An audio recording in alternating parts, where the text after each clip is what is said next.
Bonjour à toutes, bonjour à tous. Bienvenue pour cette séance couplée du cercle du renouvellement constitutionnel et du renouvellement spirituel. Troisième et normalement dernier volet de l'étude autour des notions d'entropie et de négantropie. Donc aujourd'hui, Jean-Charles va nous faire une présentation, je crois, plus courte que les précédentes. C'est vrai que nous avions vraiment rentré dans les détails. Et qui sera suivi d'un débat global, en définitive, sur toutes ces notions et leurs implications, tant constitutionnelles, dans le domaine politique, que dans le domaine spirituel. Jean-Charles, je te cède la parole. Oui, bonjour Luc, bonjour Christian, bonjour à tous. Oui, alors donc on va donc pour la troisième fois reparler de cette notion d'entropie, négantropie, qui est en fait une problématique que nous pressentons être déterminante pour une posture d'esprit, un état d'esprit pour envisager les prolongements dans la société humaine autour des questions qui nous intéressent, démocratie, droit naturel, droit positif et enfin application de ces droits dans des cadres plus structurés comme la Constitution, etc. Mais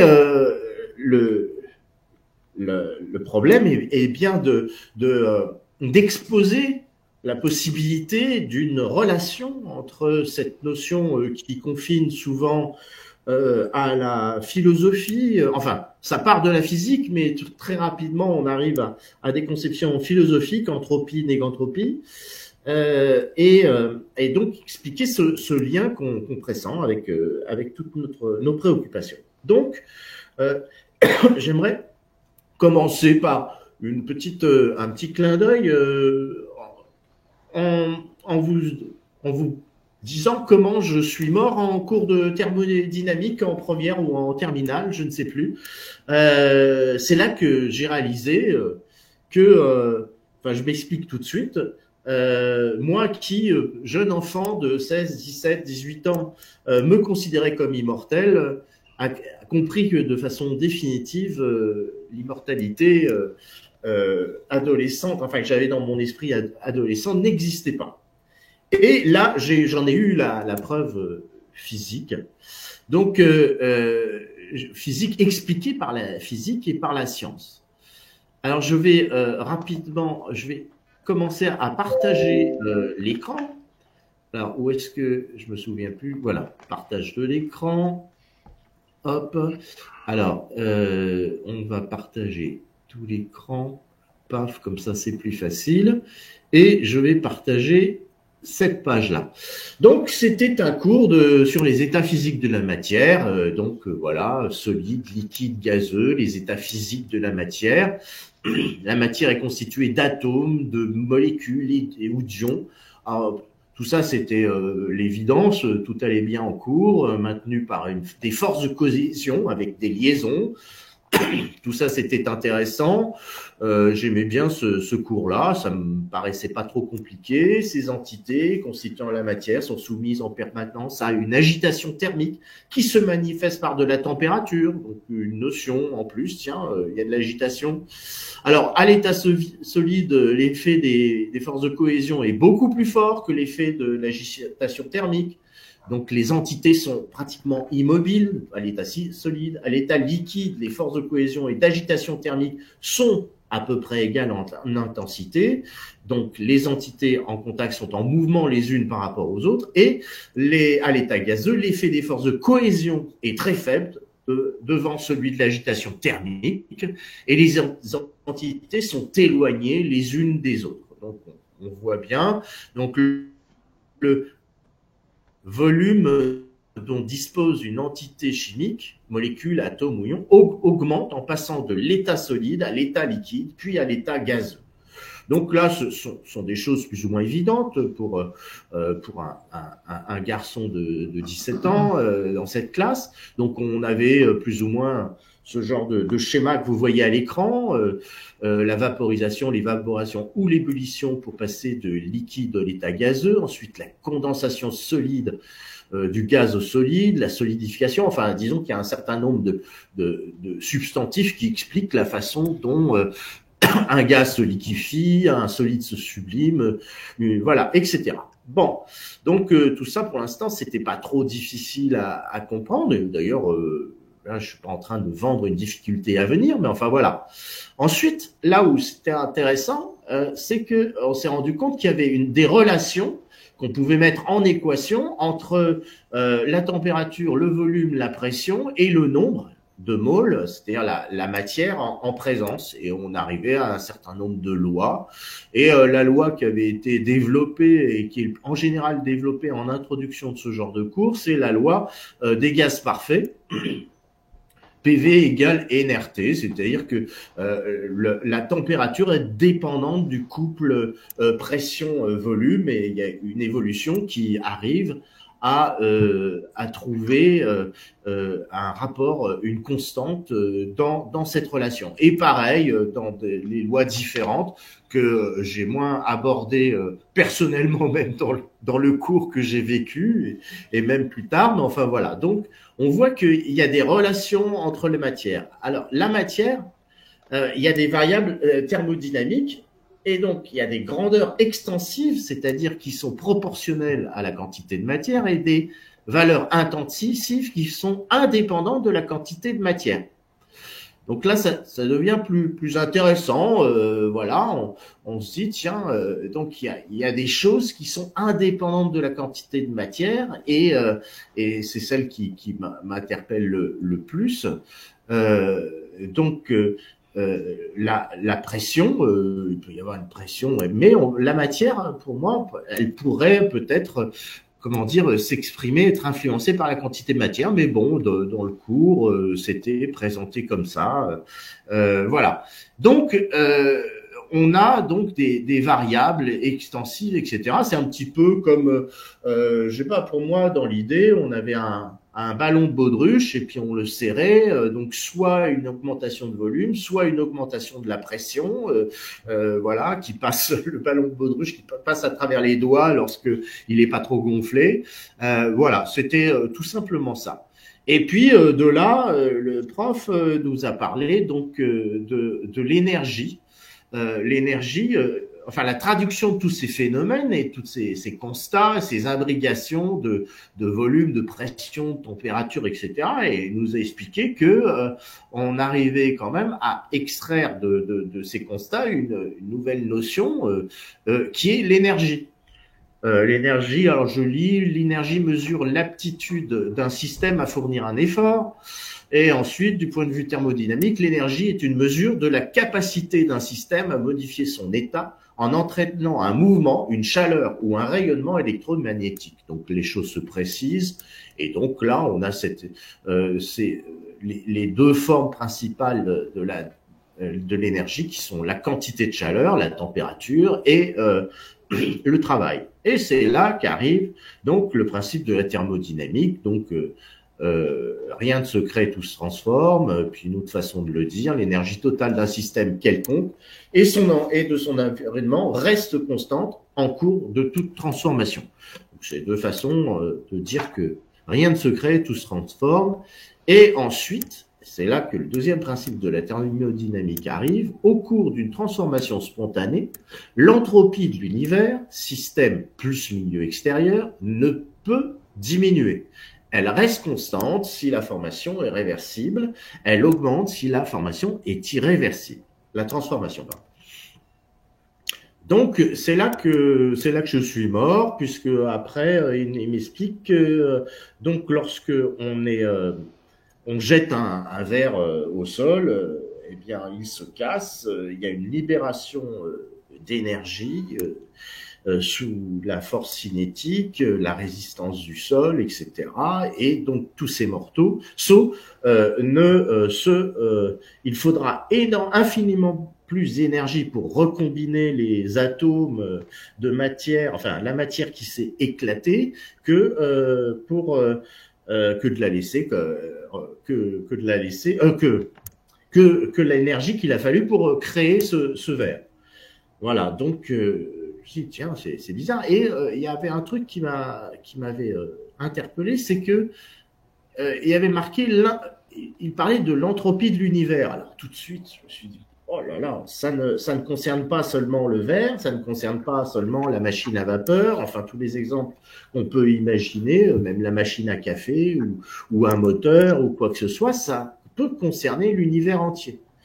Et d'ailleurs, vous avez l'un et l'autre, Christian et Luc, exprimé des considérations sur l'entropie en faisant intervenir même le système Terre.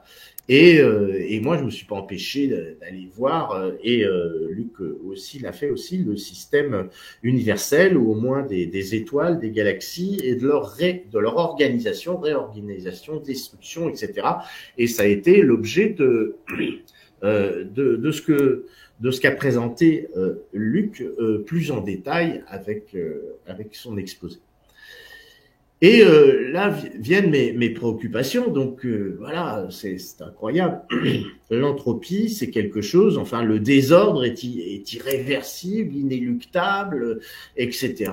Bien qu'à un moment donné, le prof et ce cours que j'ai retrouvé là, les extraits de ce que je vous présente à l'écran sont des extraits d'un cours qui correspond à une première année de quelque chose en ingénierie chimique, je sais pas quoi. Enfin, toujours est-il que il parle de transformation qui serait réversible lorsque, par exemple, quelqu'un dit ah oui, on prend de l'eau et puis on va en faire de la glace. Et ensuite, de la glace, ça redeviendra de l'eau ou inversement.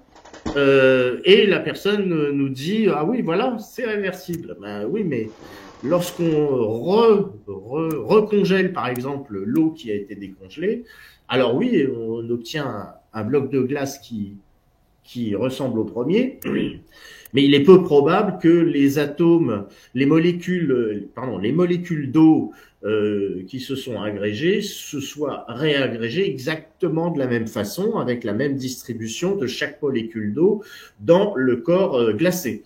Donc, parler de réversibilité, c'est vraiment très relatif. Et j'ai tendance à penser qu'il n'y a vraiment pas de possibilité, au niveau atomique en tout cas, de se retrouver dans une procédure qui arrive à quelque chose de réversible. Donc voilà. Donc, mais toujours est-il que cette entropie est une augmentation constante du désordre, et au mieux on arrive par étapes à des systèmes d'équilibre momentanés dans le temps, voilà. Mais tout paraît être destiné à être détruit, explosé, etc.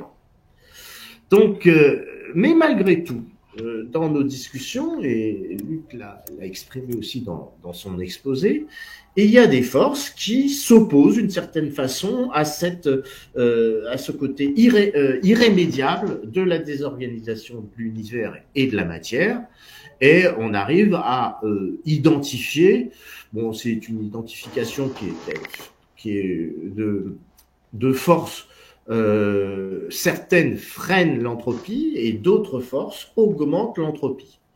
Bon, toute l'introduction peut suggérer que les forces qui augmentent l'entropie sont plus nombreuses, plus fortes, plus efficaces que celles qui freinent l'entropie, au vu de ce qu'on peut dire de ce qu'on peut constater, ne serait-ce que sur l'exemple du verre et sur l'exemple de la glace, etc., on n'arrivera jamais à maintenir ou à revenir à un état antérieur à l'état qu'on a vu évoluer au cours d'un acte anthropique ou même de recombinaison. Bien qu'on puisse se satisfaire de cette recombinaison, on n'arrivera jamais à recombiner comme à l'origine.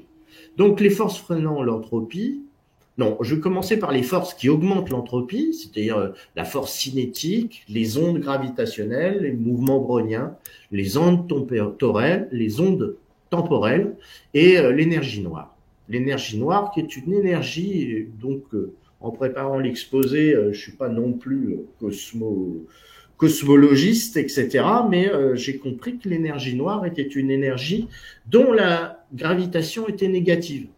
La force gravitationnelle était, c'était quelque chose qui, je sais pas si je l'ai gardé plus loin, on verra, mais j'espère avoir l'expression, mais disons que l'énergie noire, c'est quelque chose qui explose les choses, qui les éparpille par le fait que c'est une gravitation négative. Enfin, une force gravitationnelle négative.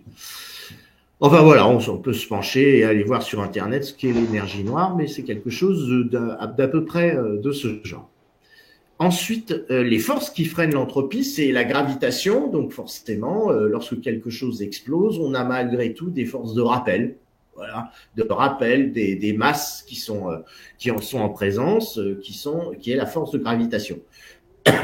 Et on a une force un petit peu similaire qui est la cohésion des particules. C'est une force de rappel, mais là, à l'intérieur des particules, que ce soit les atomes, etc. Il y a des forces de rappel qui empêchent, par exemple, les électrons et les protons de s'éloigner, qui agglomèrent aussi des neutrons, etc. Il y a le magnétisme, l'électromagnétisme, et là, pour le coup, la cohésion des particules c'est de la force électrique entre la charge d'électrons et la charge de protons. Mais on a sans doute, et là je suis pas non plus ingénieur ou super savant dans les affaires de sciences des particules, mais les neutrons n'étant pas chargés, ils sont malgré tout agrégés au sein de l'atome, donc ils doivent parler de cohésion des particules et non pas de magnétisme, parce qu'il y a forcément une force qui n'est pas magnétique, mais qui garde en cohésion les neutrons, etc. Et ensuite, la cohésion quantique. Alors là, je ne vais pas rentrer dans les détails, tout à chacun peut avoir sa compréhension de la chose, mais on voit que le fait que la matière soit aussi de l'énergie avec des vibrations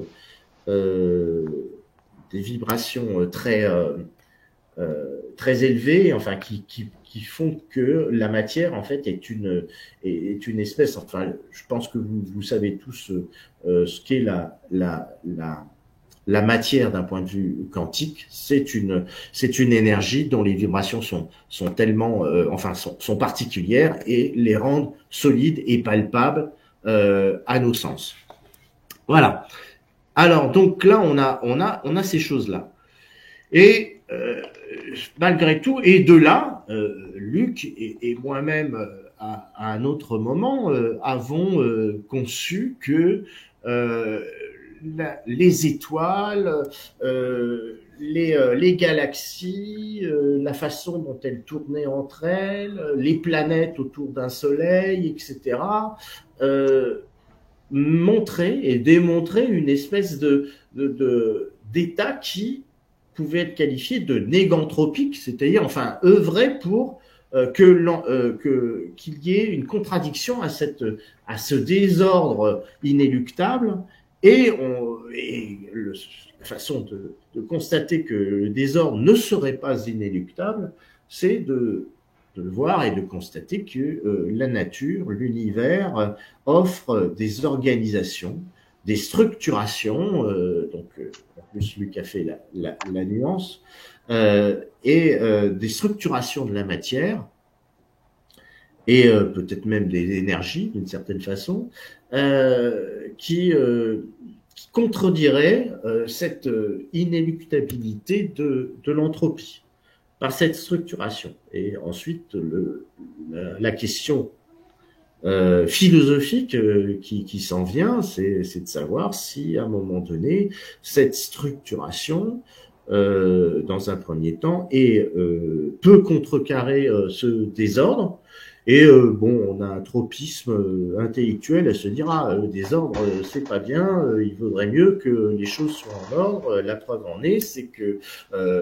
la Terre, l'univers, le Soleil, etc., font partie de choses qui nous permettent de vivre, alors que le désordre, le vide intersidéral, les explosions, etc., ne nous permettraient pas de vivre. Donc, on a une espèce de réflexe intellectuel à se dire quand même, l'entropie, c'est bien embêtant.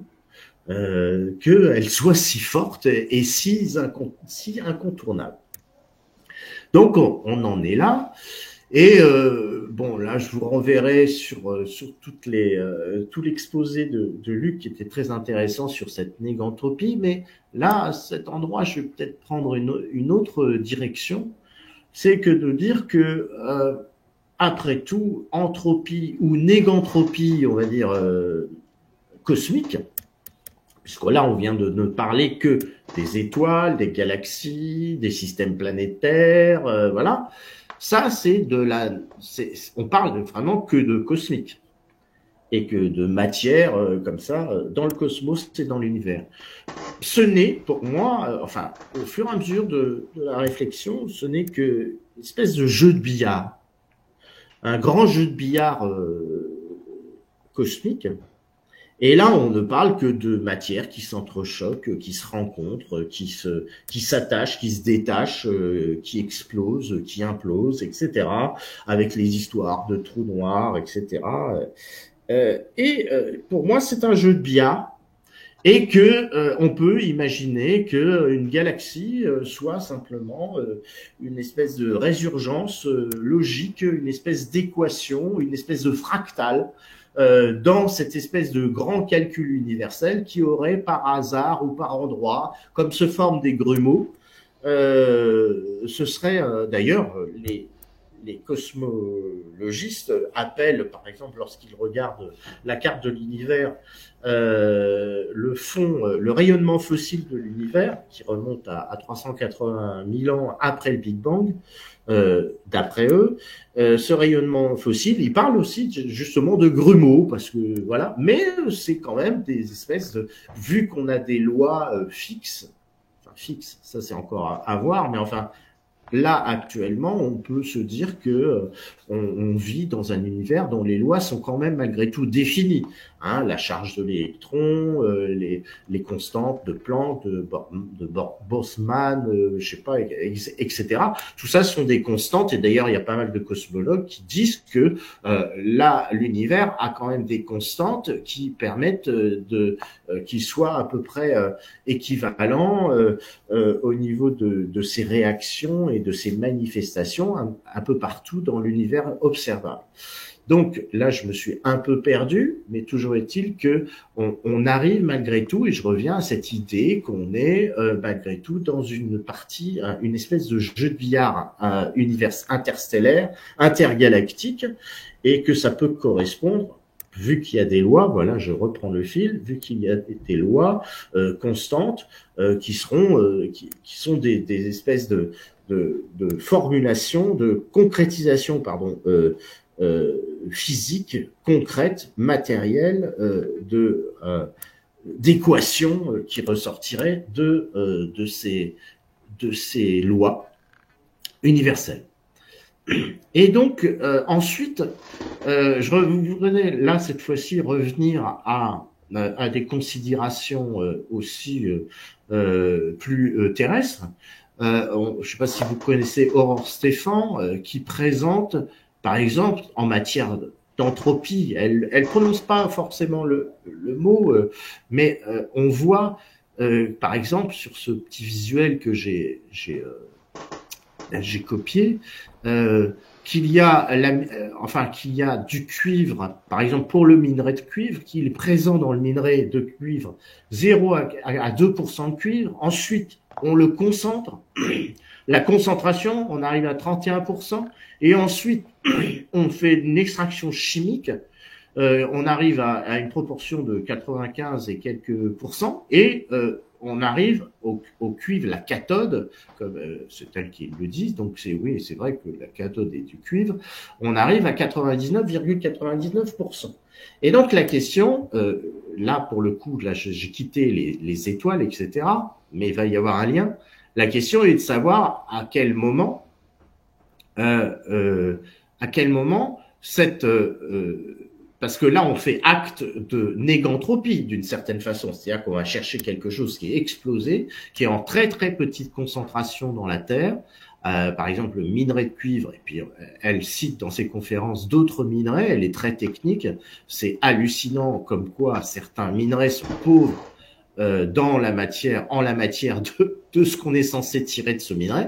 Mais toujours est-il que là, on passe de 0,4 à 2% à dans la mine à 100% de voilà. Et donc ça, c'est une espèce de négantropie, une négantropie voulue par l'homme, exercée par l'homme, c'est-à-dire de prendre quelque chose qui est complètement explosé et d'essayer de le remettre ensemble pour en faire un corps pur à presque à 100%. Donc ça, c'est un point de vue. Et là, faut pas mélanger la négantropie universelle, ce grand jeu de billard, avec une espèce de réaction de réagrégation ou d'une remise en ordre qui, là, pour le coup, est de fait de l'action humaine. Et là, c'est comme ça que je vais raccorder avec l'homme. Et on arrive quand même, avec ce genre de travail, à une dispensation d'énergie absolument énorme pour extraire le minerai, etc. Et puis elle cite dans d'autres slides, au cours de sa conférence, le nombre de tonnes de minerais qu'on doit déplacer. Ensuite, il y a toute l'eau qu'il faut acheminer ou toutes les chimies nécessaires pour séparer et enrichir, faire l'extraction chimique. Enfin, vous imaginez le nombre de kilowatts de puissance, de mégawatts de puissance qu'il faut pour extraire ce minerai. Et je vous conseille les conférences d'Aurore Stéphan, elles sont vertigineuses, déjà de technicité, d'exposé, de clarté, mais aussi vertigineuses pour l'avenir. Parce que forcément, à la fin de sa conférence, elle nous parle de l'épuisement, dans un premier temps du fait que plus rien ne va devenir rentable, c'est-à-dire que les rendements vont baisser et il y a un autre niveau pour juger de la validité d'un acte de réorganisation physique, donc d'un acte volontaire d'une certaine façon de négantropie humaine, enfin faite par l'homme, c'est la rentabilité. Et là, ça se passe plutôt sur des graphiques des bourses et des banques. Voilà. Et donc c'est un point de vue très très intéressant et je vous invite vraiment à regarder ces conférences. Bon, on a la même façon de poser certains problèmes sur d'autres choses, puisque Aurore, elle est complètement sur le minerai. L'exploitation minière, Jean Covici, lui, nous explique et nous relativise la puissance dispensée par tel ou tel produit. Là, il nous parle du pétrole ou du gaz, etc., par rapport à ce que pouvait faire l'homme avant, etc. Et donc, resitue la force de la matière et l'exploitation des forces énergétiques dans la matière par rapport à ce que l'homme pouvait faire avant. Et donc, il y a un moment un petit peu marrant de son exposé.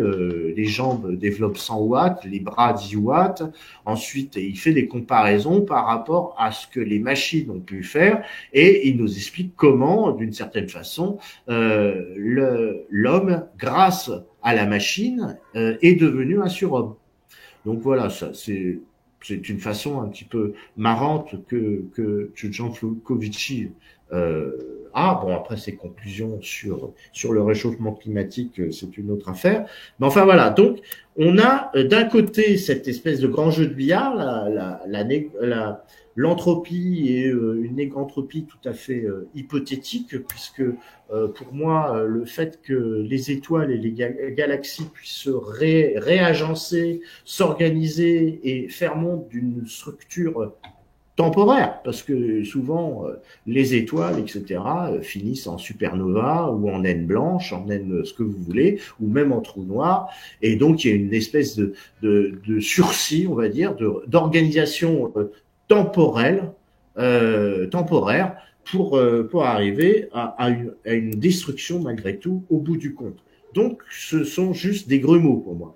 Et ensuite, on a cette espèce de volonté humaine de réorganiser la matière, mais très souvent, et c'est ça le problème, et c'est ce que Christian a exposé, on arrive quand même à un plancher ou un seuil, plutôt un seuil, qui est le rendement de la manœuvre, la rentabilité, l'utilité évidemment, et donc là aussi, on n'arrive pas à extraire vraiment une notion de négantropie, de vraie négantropie dans cette histoire, dans l'exemple de l'univers et dans l'exemple de l'activité humaine en elle-même qui voudrait peut-être être le Deus ex machina qui réussirait à réorganiser la matière. Donc il y arrive, mais là aussi de façon temporaire, et il ne s'exempte pas des lois de l'univers et du destin macro-universel de toute chose. Donc, bon, là, j'avais pris... Ah, voilà. L'énergie noire, c'est pression négative. Lorsque je vous parlais voilà, c'est quelque chose qui s'exprime en pression négative, pour ce que les cosmologues ont pu retrouver. Là, vous voyez quelques petites notes sur parce que je pensais au modèle universel et vous parler de ces choses-là, mais ce serait hors sujet.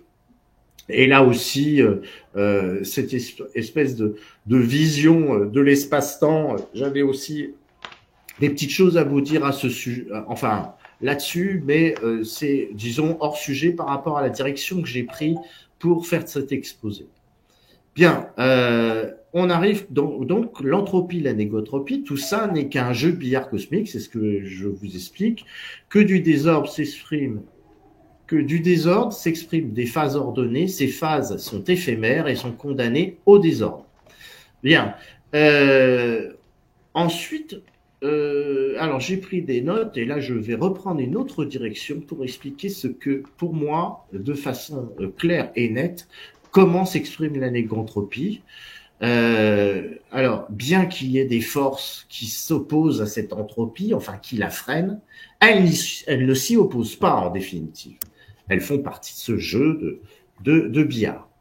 Donc, histoire des tissus vivants, là, il y a un seul endroit que j'ai identifié où il y a des mouvements, des dégagements d'énergie, des actions, des choses qui sont palpables et concrètes, qui existent dans l'univers, sur la planète, autour de nous, c'est le comportement des tissus humains. Et au-delà, donc, du vivant. Pour moi, le vivant, c'est la véritable force négantropique. Elle est indépendante, émancipée du jeu du billard cosmique. Et là où je suis, donc j'étais mort, et là je suis de nouveau, revenu à la vie. Quelques années plus tard, c'était en cours de cytologie, voilà, avec en médecine. Au microscope et on regarde la mitose, on nous explique sur des diapos, des films, la méiose, qui est la mitose, mais au moment entre deux gamètes.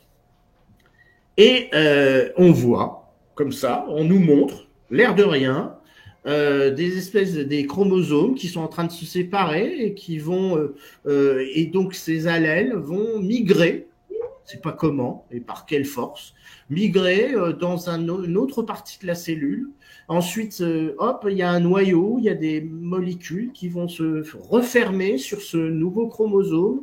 Et ensuite, tout autour, comme des petites fourmis tranquilles, les membranes de molécules lipidiques qui forment le pourtour de la cellule se refermer très gentiment, se reformer très gentiment sur. Je vais arrêter le partage. Se reformer très gentiment et faire une espèce de double en forme de cacahuète, voilà, et faire en sorte que ces choses-là, ces molécules, sans aucune interaction, disons, des forces dont on vient de parler, vont s'agencer et faire une cellule avec des mitochondries, avec etc. Enfin, vous savez tout ce qu'il peut y avoir dans une cellule. Et c'est l'endroit à partir duquel je me suis dit, mais attendez, là, il n'y a pas d'histoire de température, de pression, de force cinétique ou quoi que ce soit. Il y a tout simplement quelque chose d'inexplicable. Par la physique, il est inexplicable que ces espèces de petites molécules se baladent et viennent se mettre en fil et en rang d'oignon pour former ne serait-ce que la membrane des molécules. Et tout ça, là c'est la mitose, mais on peut le reproduire au niveau de tout le vivant. C'est-à-dire le végétal, hein, comment les spores, machin, comment la sève monte, comment les tuyaux à l'intérieur des tiges se font, etc.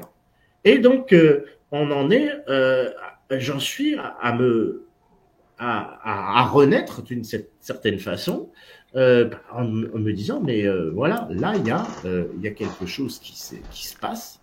Est-ce que cette force mystérieuse, alors là, cette fois-ci, la question se pose réellement, et moi qui suis pas vraiment une appétence pour les choses mystiques, mais là, on est obligé de se poser des questions sur quelle est cette force. Est-ce que c'est la conscience, un esprit, l'instinct, Dieu? Est-ce que cette force se décompose pour le mouvement de ces petites molécules en une espèce de mécanisme automatique dont on n'arrive pas à nommer, à attribuer une conscience, et pourtant ça se fait sans aide, sans que personne pousse ces molécules à s'agencer d'une façon ou d'une autre. Voilà. Et ensuite, on a au-dessus de cette micro-conscience inexplicable, on arrive à la notion d'instinct. Et ensuite, l'instinct, au-dessus de l'instinct, qu'est-ce qui fait que on a cette espèce d'instinct de vie, ces instincts de conservation, etc. Parce que bon, je passe des étapes dans mon explication, mais voilà, on parle vraiment d'un organisme, d'un mammifère, de l'homme, etc., en passant par des choses beaucoup plus petites, et encore une fois, comme les fourmis, ou je ne sais quoi, ou même le végétal. Et on arrive donc au-dessus de tout ça à une notion d'esprit, de conscience, d'esprit, et après la question de Dieu se pose. Je n'ai absolument pas de réponse à ce niveau-là, mais il est clair pour moi que je vais traduire le mot de négantropie par cette sorte de conscience mystérieuse, et la négantropie est définitivement rattachée au vivant, et tout ce qu'on peut voir comme structuration autre dans les étoiles, etc., ce n'est pas de la négantropie, c'est les grumeaux d'un jeu de billard qui fait quand même encore partie d'un mouvement anthropique. Donc, la question est de savoir si le vivant, d'une certaine façon, va s'opposer à l'entropie, et est-ce que c'est encore le but, parce qu'on va dire que la négantropie va s'attacher au vivant. Est-ce que c'est le but du vivant? Là est la grande question.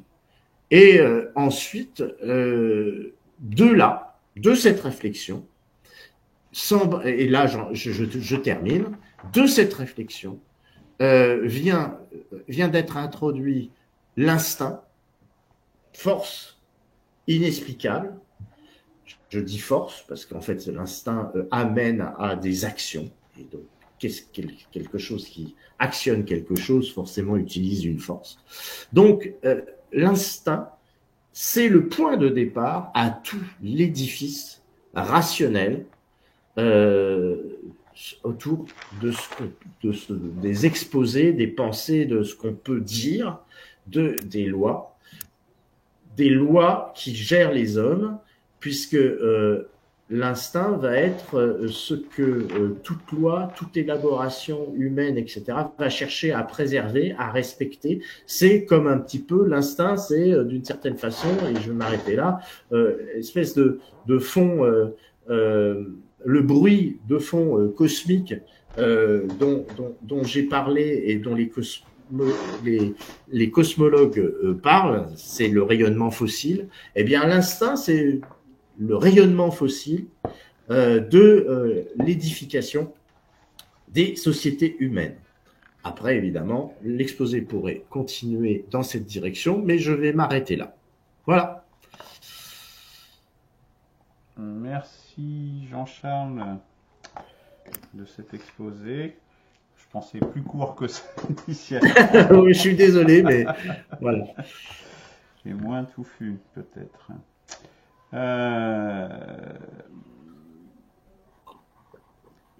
Peut-être que Oui. Christian, est-ce que tu souhaites réagir sur l'ensemble justement de ce qui a été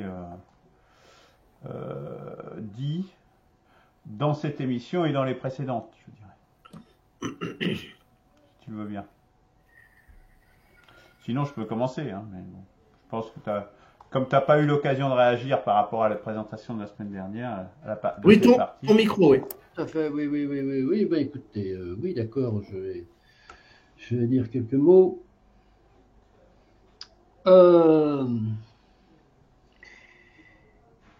Alors, je trouve que l'exposé de Luc la semaine dernière et l'exposé de Jean-Charles cette semaine sont extrêmement intéressants, mais ils me semblent hors sujet. Alors, sujet, si on est d'accord sur l'énoncé du sujet, bien entendu. Bon. Si l'énoncé du sujet est quel rapport ou quel impact y a-t-il, quelle interaction y a-t-il entre le concept d'entropie, entropie-nécentropie, je veux bien l'histoire entropie-nécentropie, et l'organisation sociétale des Homo sapiens, donc les rédactions constitutionnelles, des règles, et disons le système de croyance, on va appeler comme ça la spiritualité. Quelle est l'interaction entre ces deux choses-là? Je pense que l'exposé de Jean-Charles et de Luc ne le traite pas réellement.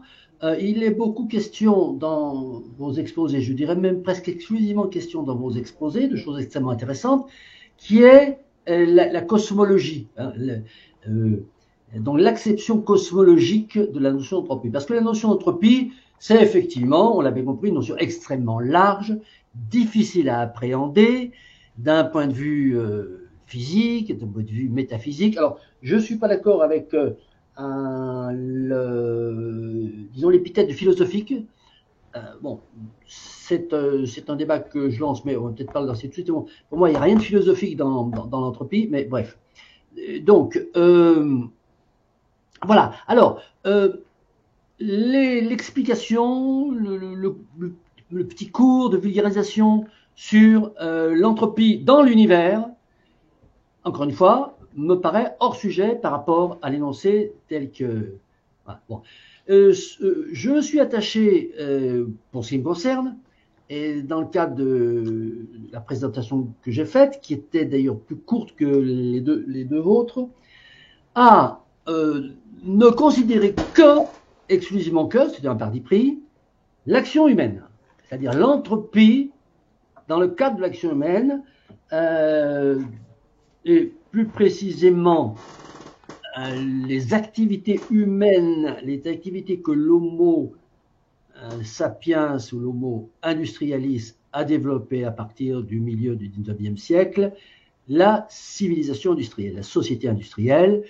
Quelle est donc l'interaction, quelle est l'utilisation faite, comment dans l'équation industrielle, la méga-équation industrielle que l'homme a développée à partir de 1850, où se trouve l'entropie. Et j'y ai répondu, j'ai tenté d'y répondre. Et là, je réponds à la question liminaire de Jean-Charles qui disait « Je ne me souviens plus très bien des conclusions de Christian », mais la conclusion, c'était « L'homme a ignoré l'entropie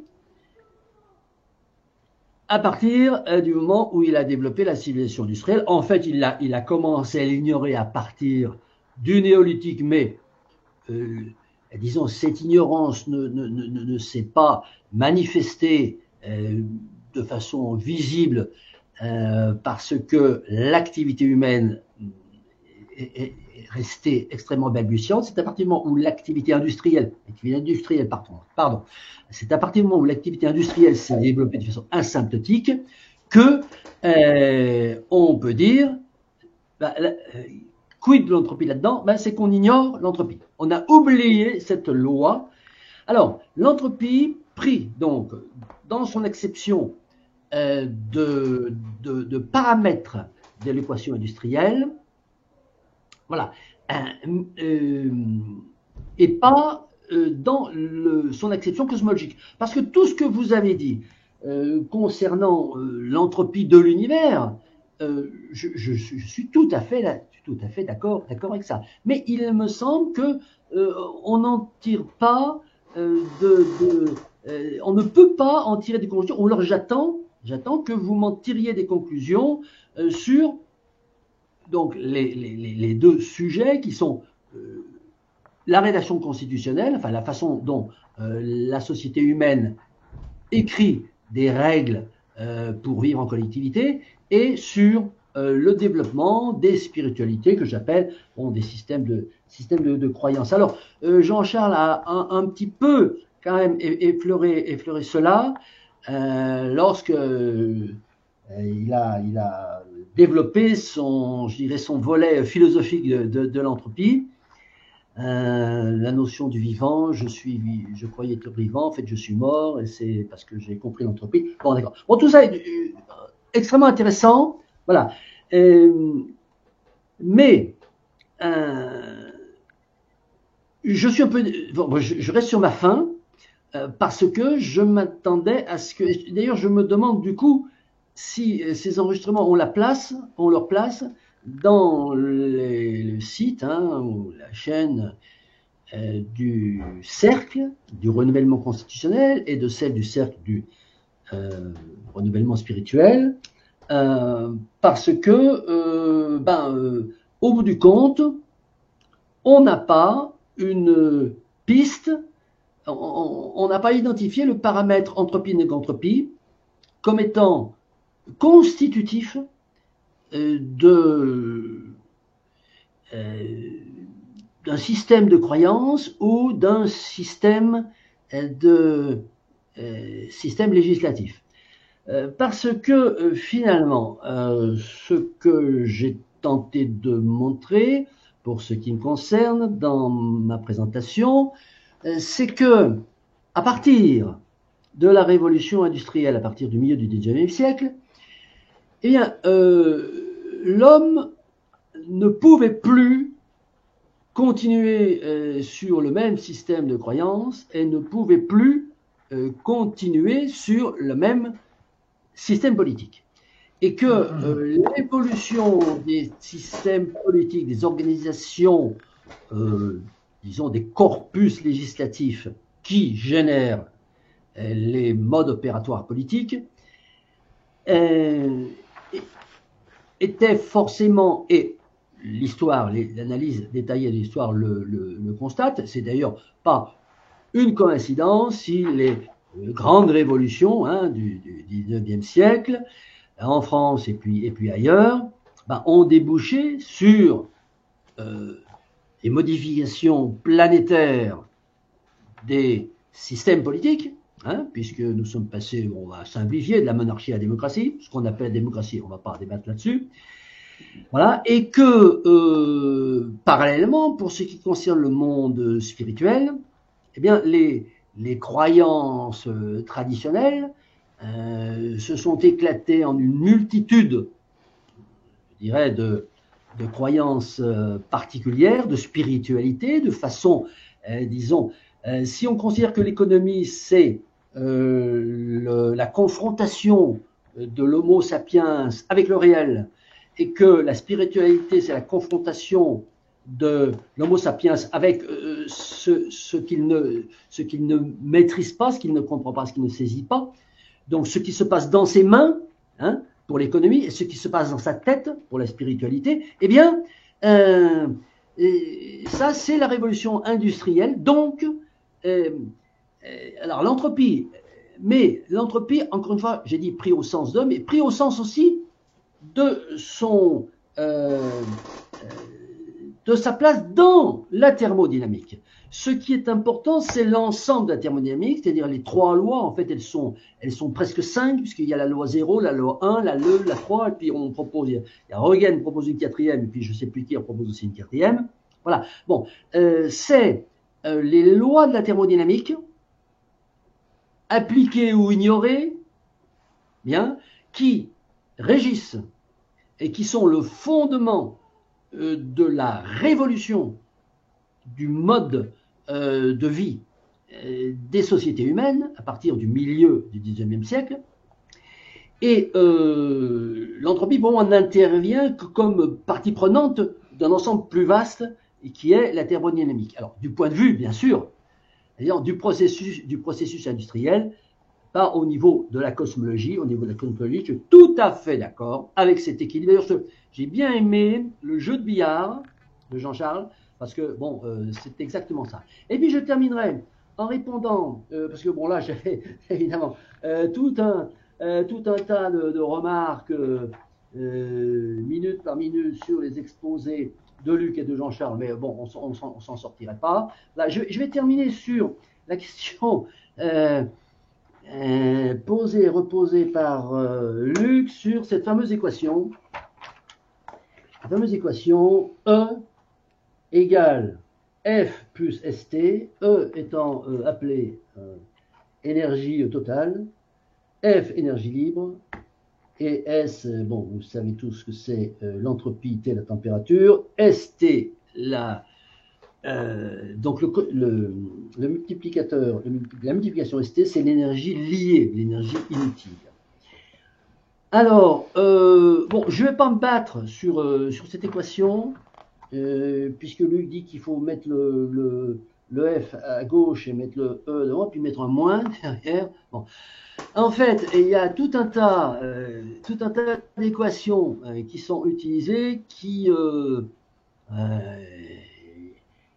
veulent dire quelque chose de différent. En fait, là, bon, bien entendu, l'énergie libre, ça donne de l'énergie interne, hein, dans la machine, et puis de l'énergie liée. Donc, une énergie libre qui est égale à l'énergie interne, celle qui va faire fabriquer le travail, et puis l'énergie liée, l'entropie, qui se dissipe dans la nature. Là, cette formule, elle veut dire qu'il y a une énergie totale, pour que les gens comprennent bien, et qui, alors, c'est pas arithmétique, hein, bon, c'est, je dirais, bon, philosophique. C'est-à-dire qu'il y a une énergie libre plus une énergie liée. Mais bon, je vais pas me battre sur cette truc. Par contre, voilà. En fait, ce qui me paraît résumé, enfin illustrer plus exactement, c'est plutôt ce schéma que je vous avais montré, que je remets à l'image parce que j'aimerais terminer là-dessus. C'est celui-là. Voilà.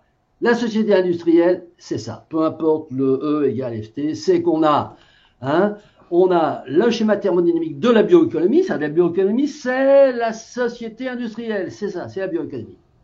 On a des ressources et on a ce que Röntgen appelle des déchets, hein, qui sont pas des déchets, c'est pas les pots de banane, c'est une notion plus physique du déchet.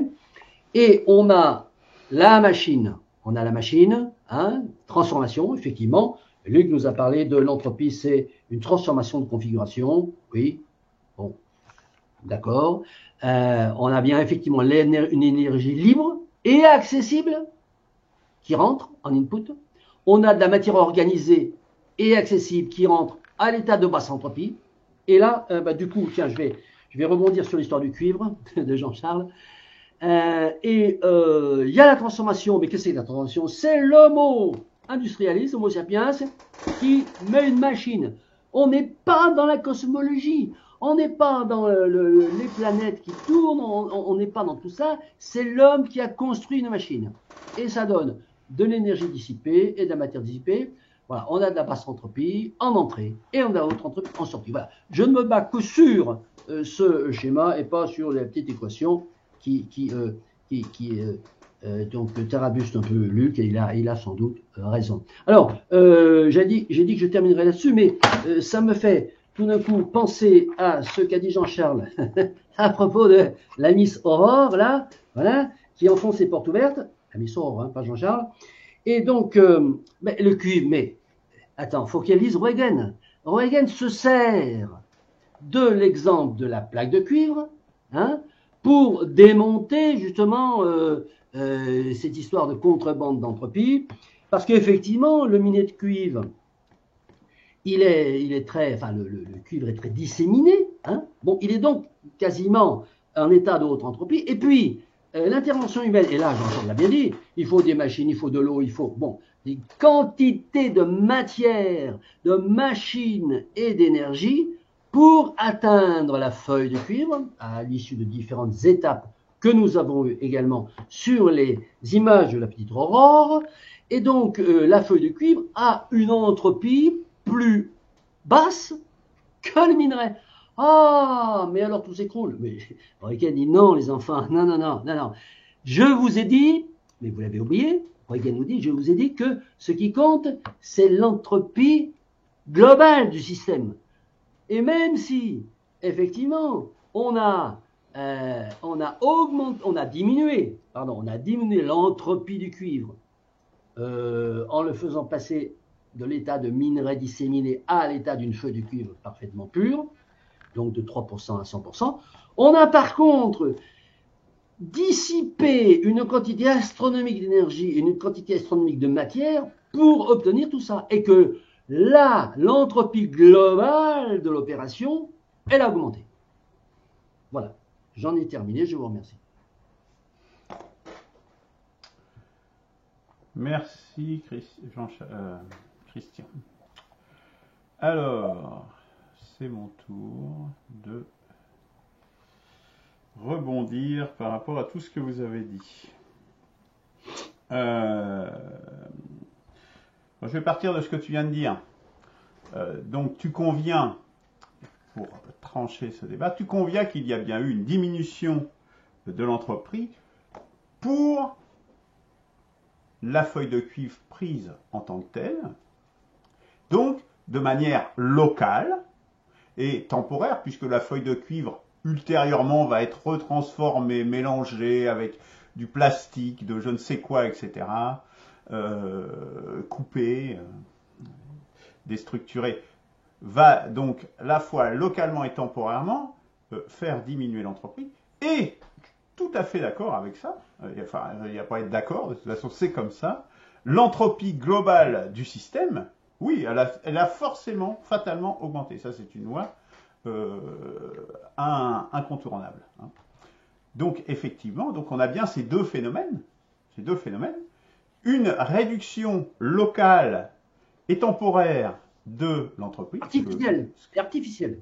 Alors, artificielle ou pas, ça c'est un autre débat et je vais y venir après. En l'occurrence, artificielle. Et puis, au niveau du système pris dans son ensemble, effectivement, il y a eu augmentation de l'entropie et il n'y a pas eu contrebande, pour reprendre ton expression. Donc nous sommes bien d'accord. Voilà, de quoi nous parlons, c'est vraiment exactement ça. Après, continuons sur cet exemple du minerai de cuivre que reprend d'ailleurs Stigler et les gens qui travaillent autour de lui. Alors, je ne sais plus si c'est du minerai de cuivre ou d'un minerai d'un autre métal, mais peu importe.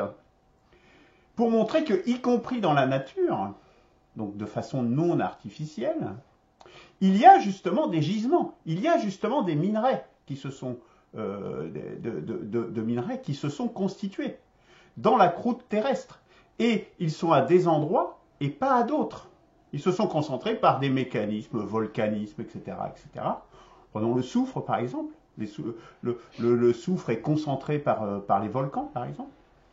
Eh bien, nous voyons bien que par des phénomènes tout à fait naturels, ce que tu appellerais naturel par opposition artificielle, donc de l'action humaine, on a également, il y a même du soufre monolithique qui est extrait, des volcans, qui se constituent de façon tout à fait naturelle. Et ces gisements où il y a une concentration plus importante de minerais, c'est un exemple, donc je répète, que prend Stigler, notamment dans un de ses ouvrages, un de ses articles que j'ai mis en référence d'ailleurs, il y a effectivement cette diminution locale de l'entropie, même si l'entropie globale du système, elle, bien évidemment, du système solaire, en l'occurrence, elle a bien augmenté, bien entendu, de la même façon que ce que j'expliquais précédemment pour l'intervention humaine de la feuille de cuivre pour la fabriquer.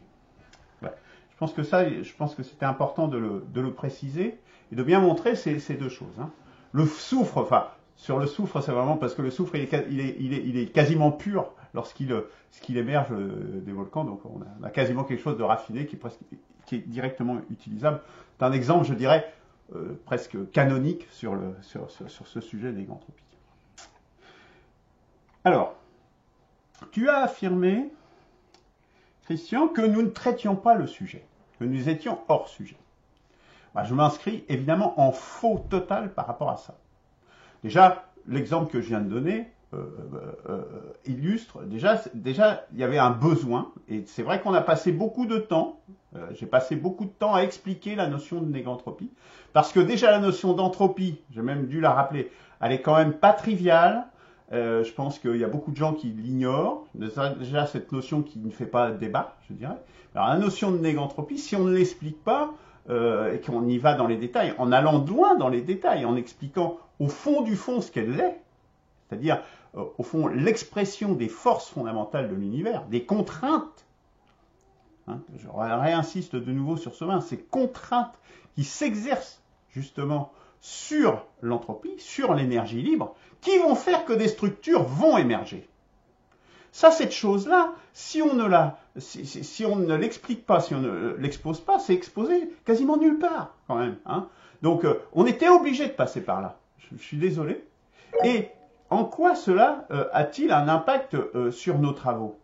Bon, déjà, on le voit bien pour les problèmes soulevés par Jean Covici ou par Aurore Stéphan. Un dans le domaine de l'énergie, l'autre dans le domaine de la matière, quelque part, en disant nous arrivons aux limites du progrès tel qu'on a aujourd'hui. On voit bien qu'on est là sur des phénomènes éminemment négantropiques. Éminemment.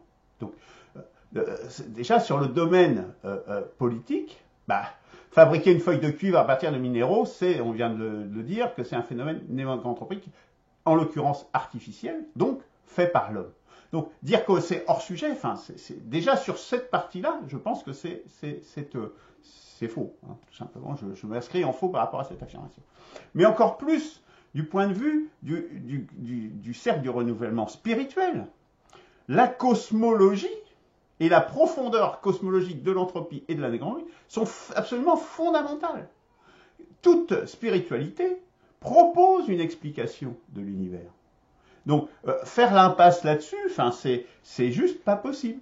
Donc, non, ça concerne totalement cette question-là. Et on voit bien d'ailleurs dans les conclusions et dans les propositions que j'ai faites, puisque, en définitive, ça a des impacts même sur le bien. Et d'ailleurs, je t'invite à visionner la dernière vidéo qu'on a faite sur le bien, qui est le deuxième volet. On voit la connexion quasiment directe, et d'ailleurs, Claude l'a faite, ou Didier, qui intervient maintenant dans les commentaires du cercle de renouvellement spirituel, a tout à fait fait cette connexion, justement, entre le bien, tel qu'on peut l'exposer, ce qui favorise justement, moi, ce que j'appelle la négantropie, l'énergie de vie,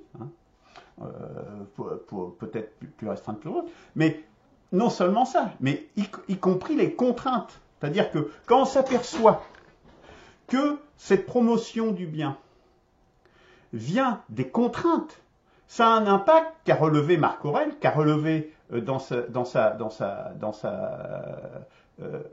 Simone Veil également citant Marc Aurèle, c'est que l'être doué de raison peut faire de tout obstacle une matière de travail et en tirer parti. C'est-à-dire que cette notion de contrainte, ça change complètement la vision et la vue de ce qu'il faut promouvoir dans la société. Quand Hobbes ou Spinoza ou Aristote parlent qu'il faut essayer de créer des systèmes politiques qui promeuvent le bonheur des gens, et qu'on s'aperçoit que le Deus ex machina, c'est pas le bonheur des gens, mais que c'est au contraire la négantropie, l'énergie de vie, ça change complètement tout. Et que le bonheur n'est au fond qu'un succès d'année, qui est une astuce de l'évolution pour nous faire aller vers le vivant, et du coup, ça enchaîne, et j'invite les gens à regarder les réflexions de Claude sur le site du CDRS en commentaire, et les miennes, qui sont, en fait, on s'aperçoit que le mal devient une perversion du bien. Je vous invite à lire ça.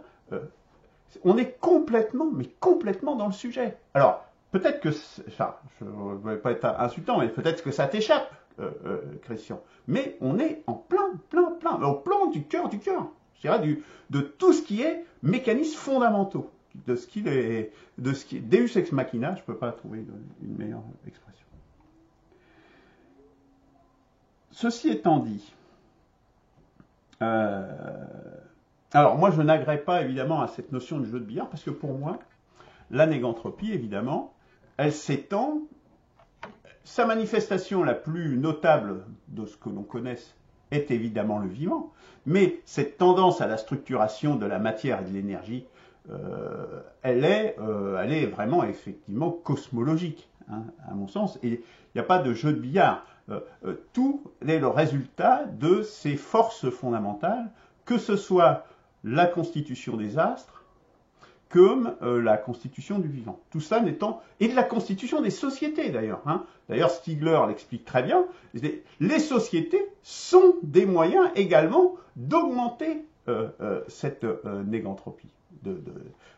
Et donc, ça va très loin et ça a des implications politiques. Toi qui doutes des implications politiques de la négantropie, je t'invite vraiment à lire Stigler ou à voir certaines de ses vidéos, Christian. Les implications sont tout à fait directes. Quelque part, je dirais que restreindre la négantropie au vivant, pour moi, c'est une tentative de sauver Dieu.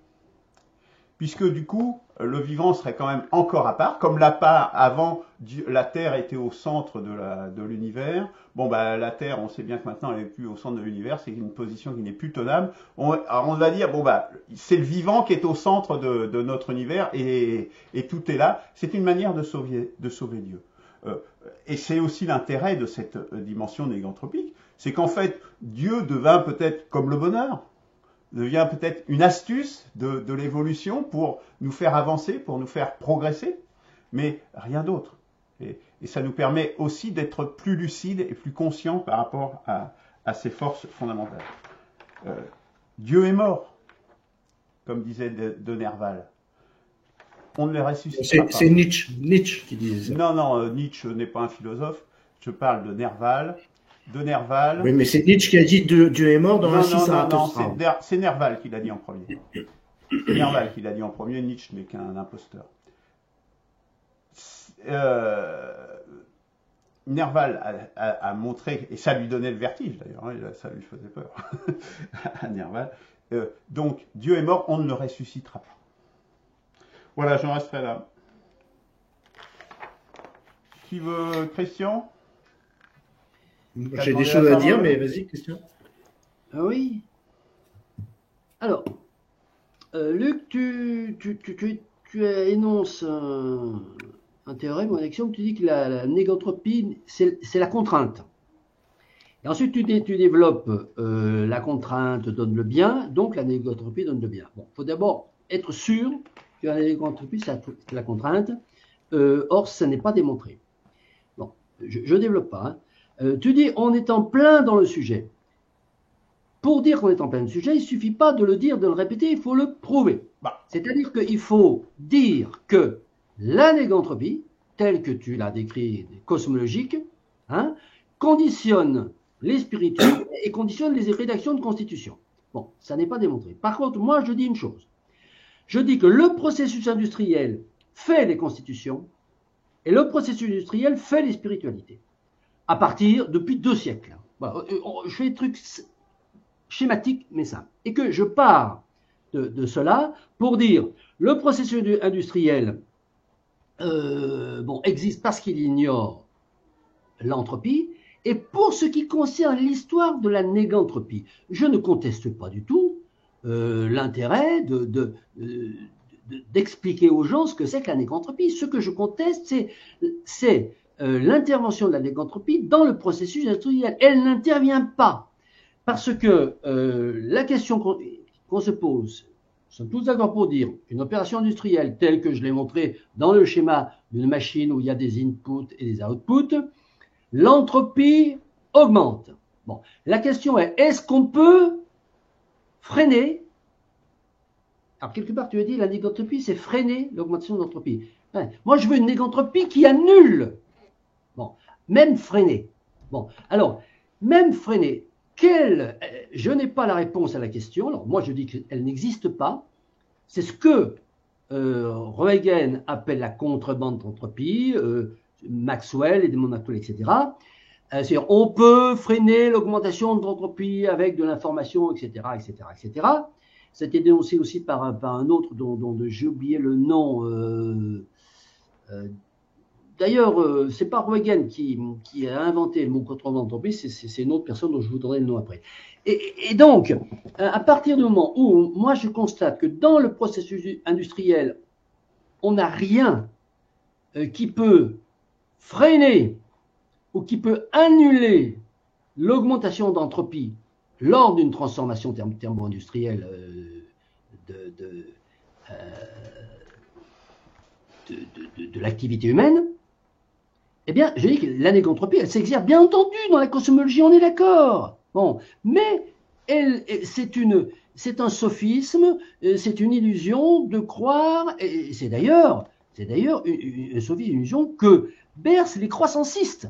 Hein, le développement durable, c'est on va trouver de la négantropie pour contrer l'augmentation de l'entropie. Ça n'est pas.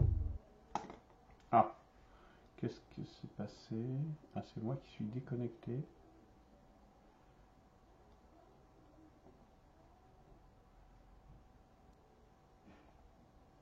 Recording is on.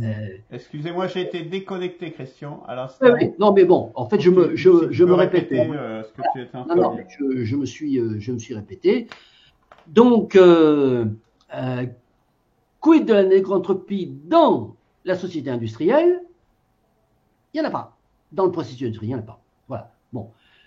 Et donc, si on considère que le processus industriel, c'est lui qui fait les constitutions, et lui qui fait les spiritualités, eh bien, la négantropie, là-dedans, elle est absente. Bon. Ou alors ton raisonnement pour dire la négantropie est à la base de tout parce qu'elle crée la contrainte et c'est la contrainte qui fait le bien et la réflexion sur le... Bon. Alors, mais il faut que tu nous démontres de façon concrète qu'aujourd'hui, on a des spiritualités dont les fondements sont consubstantiels de la négantropie cosmologique. J'aimerais réagir à votre petite discussion.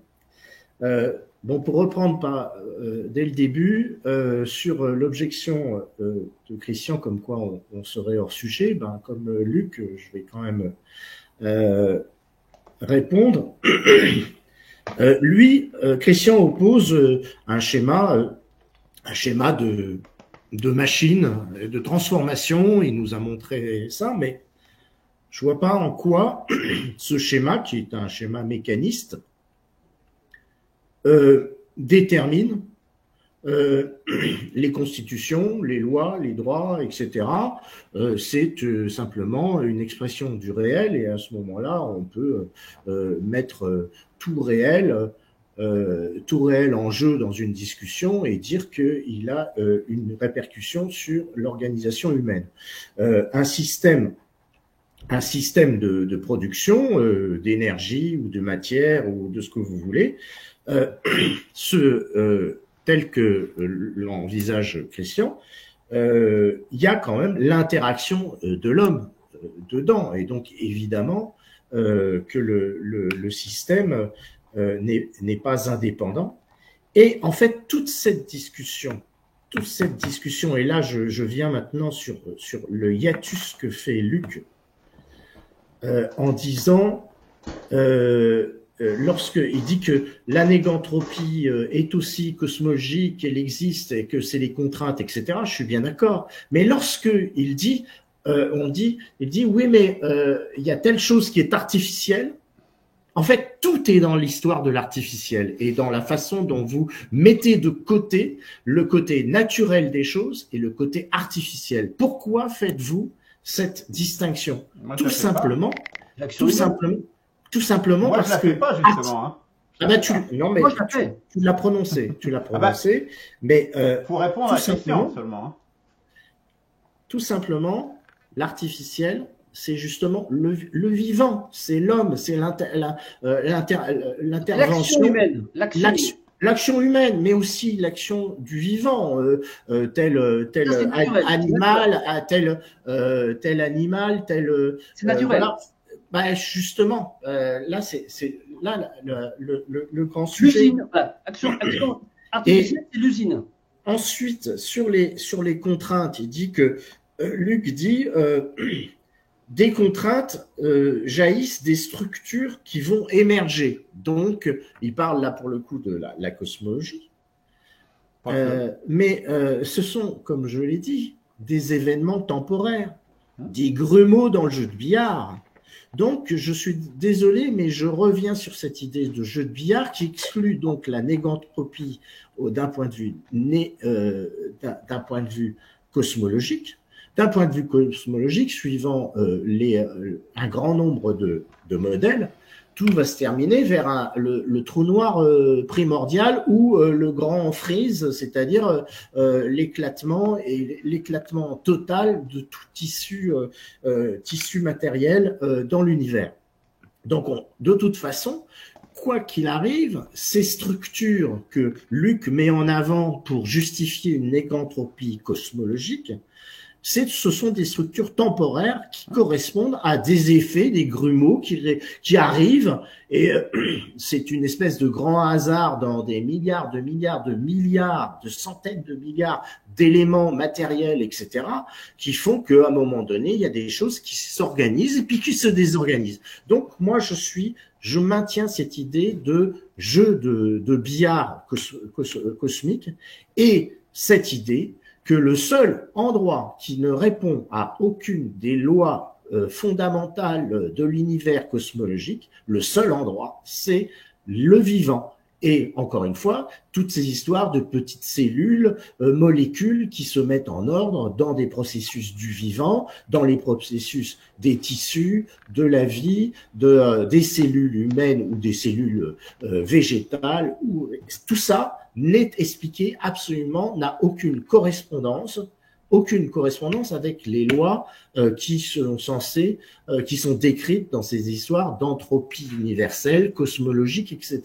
Donc, je maintiens ça. Et pour revenir sur l'objection de Christian, comme quoi notre développement n'est pas, en relation avec l'organisation humaine et qu'on serait hors sujet, j'ai bien pris soin donc de conclure avec cette image du fait que l'instinct, puisque c'est ce que paraît être ces espèces de migration de cellules, c'est là où j'ai eu la vision, la migration des cellules au cours de la mitose, par exemple, tout simplement ça, on est face à des forces qui ne sont pas cosmologiques, on ne sait pas ce que c'est, donc j'ai introduit l'idée, mais là, on peut mettre n'importe quel mot derrière ça, conscience, instinct, hein, et Dieu, effectivement. Et donc, on arrive à dire que d'un côté, on arrive à justement ces idées d'instinct, et de ça, je disais que c'était en fait le rayonnement fossile de cette force. C'est-à-dire que l'instinct est le fond du fond de ce qui fait qu'il y a l'homme, le vivant, et cette espèce de négantropie sortent uniquement du vivant. Et il n'y a pas, et là pour le coup je suis d'accord avec Christian, de négantropie cosmique. Voilà. Et c'est ça le rapport, c'est là qu'est établi le rapport dans cet exposé avec la constitution des sociétés humaines, parce que le fond de la constitution des sociétés humaines et les raisons pour lesquelles on va établir des droits, etc., vient de cette étrangeté qui n'est pas expliquée, qui est la réaction du vivant par rapport à sa matière elle-même. Voilà. Christian, tu veux peut-être juste répondre rapidement avant que je finisse peut-être. C'est l'heure. Si vous êtes d'accord. Bon, moi j'ai 2 choses à dire, 3 choses même. Très rapidement. Tu dis c'est à démontrer, Christian, que ça n'a pas d'impact. Ben moi je dirais justement, c'est ce qu'on essaye de construire ici, dans ce renouvellement. Je dirais c'est pas à démontrer, mais enfin il y a quand même beaucoup de philosophes qui parlent de conatus, de vouloir vivre, Schopenhauer, Spinoza, de vivant justement Michel Serres, de vitalisme, Bergson et des chercheurs en biologie. J'ai cité également Lao Tzu. Ça fait quand même beaucoup de gens qui mettent un peu le principe vital ou le vouloir vivre mais ce qui est une mauvaise expression, Schopenhauer le disait lui-même, justement de cette expression de la négantropie. Et cela a un impact humain, bien sûr, parce que si on place la négantropie comme la chose, le deus ex machina fondamentale avec l'entropie. Dès lors, la rédaction des principes fondamentaux qui gouvernent les constitutions va diverger, puisque le bien ne sera pas de même nature. Si le bien, c'est la recherche du bonheur, on va avoir un droit naturel qui va être exprimé d'une certaine façon. Si c'est la négantropie le bien fondamental, et la recherche de la négantropie le bien fondamental, l'impact sur la rédaction du droit naturel, crois-moi qu'il va changer. Alors toi, je sais que tu n'es que dans le droit positif. Non, mais il n'y a rien de tout ça qui a présidé à l'écriture des constitutions dans le monde entier depuis que le monde existe. Oui, je le revendique, puisque justement, dans les constitutions, même celles qui disent se reposer sur le droit naturel, elles n'expriment pas le droit naturel. Donc comme ça, c'est facile. On l'a bien vu pour la Constitution française, notamment. Et puis, rapidement, par rapport à Jean-Charles, qui émancipe, qui dénonce, qui dit que le vivant s'émancipe du jeu de billard cosmique, bon, ça, pour moi, c'est déjà pas possible. Je pense qu'il y a beaucoup de choses qui le démontrent. Et je pense que le problème de notre ignorance de l'émergence de la vie ne doit pas nous conduire à donner une explication, je dirais comme Dieu par exemple, qui serait, je dirais, un petit peu un polichinelle tiré du tiroir.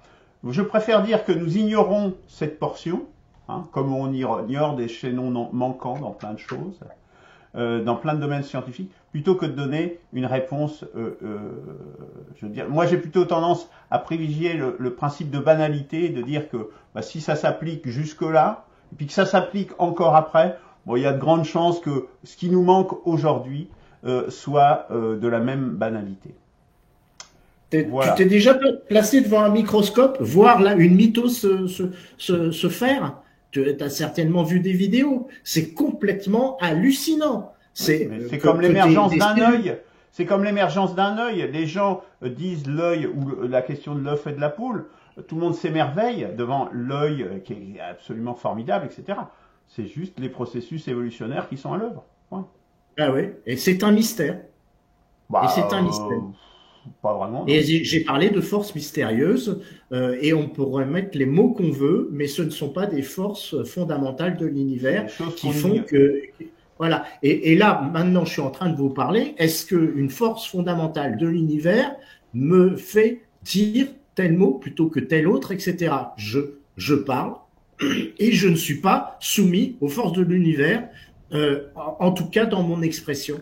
dans ma pensée et dans voilà, je suis désolé. Donc effectivement, il y a des choses dans mon corps, la respiration, le CO2, etc., qui sont soumis à des choses chimiques, mais il y a quand même énormément de choses qui sont en dehors de la chimie, en dehors de la physique, dans l'expression du vivant. Et encore une fois, je suis pas un croyant, un spirituel, etc., mais force est de constater qu'il y a quelque chose qui n'a plus rien à voir avec les forces fondamentales que les physiciens, les cosmologues mettent en équation. Très bien. Là, vraiment, il y a quelque chose en dehors. Je propose qu'on en reste là pour aujourd'hui. Merci, messieurs. Oui. Je pense qu'on n'arrivera pas à se mettre d'accord, mais c'est pas grave. Le public jugera. Oui. Et l'histoire aussi. Merci, messieurs. Merci.